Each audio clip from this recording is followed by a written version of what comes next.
ব্যবসায়ীদের এলপিজির দাম কমাতে বললেন জ্বালানি উপদেষ্টা ফাউজুল কবির খান। জানিয়েছেন, অনেক ব্যবসায়ী ও রাজনীতিবিদ এই সেক্টর থেকে টাকা আয় করে বিদেশে পাচার করেছেন। আর বিএনপির স্থায়ী কমিটির সদস্য ডক্টর আব্দুল মঈন খান বলেন, দ্রুত নিঃশেষ হচ্ছে প্রাকৃতিক গ্যাস, বিকল্প খুঁজতে হবে। বিস্তারিত হাকিম মাহির রিপোর্টে।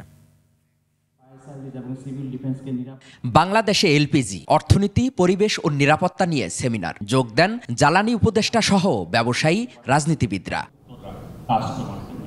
জ্বালানি উপদেষ্টা বলেন, দেশে আমদানি করা তরল জ্বালানির দাম বাড়িয়ে অর্থ পাচার করা হয়েছে। এই জন্য এলপিজির দামটা কমানোটাই হচ্ছে চ্যালেঞ্জ, এবং এই জন্য কিন্তু সবাইকে কাজ করতে হবে এবং ব্যবসায়ীদেরকে এখানে দায়িত্বশীলতার পরিচয় দিতে হবে।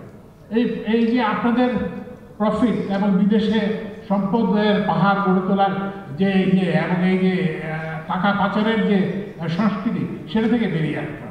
বিএনপির স্থায়ী কমিটির সদস্য ডক্টর আব্দুল মঈন খান বলেন, দেশের সমুদ্র তলদেশে গ্যাসের মজুদ থাকলেও উত্তোলনের অভাবে তা ব্যবহার করা যাচ্ছে না।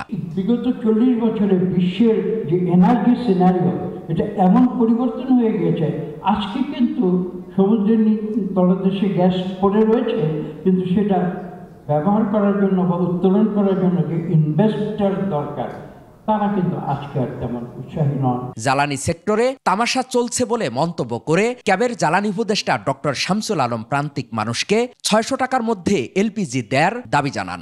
মানুষ এলপিজি ব্যবসা করার জন্য, এলপিজি কেনার জন্য হুমড়ি খেয়ে পড়বে। প্রান্তিক মানুষকে সুরক্ষা দেন। আমরা বিআরসিকে বলেছি, বিআরসি ডাস্টবিনে ফেলে দিয়েছে যে সরকারি মালিকানাধীন এলপিজি 600 টাকা দামে, সেটা প্রান্তিক জনগণের দিন। একথা আপনারা বলেন না কেন?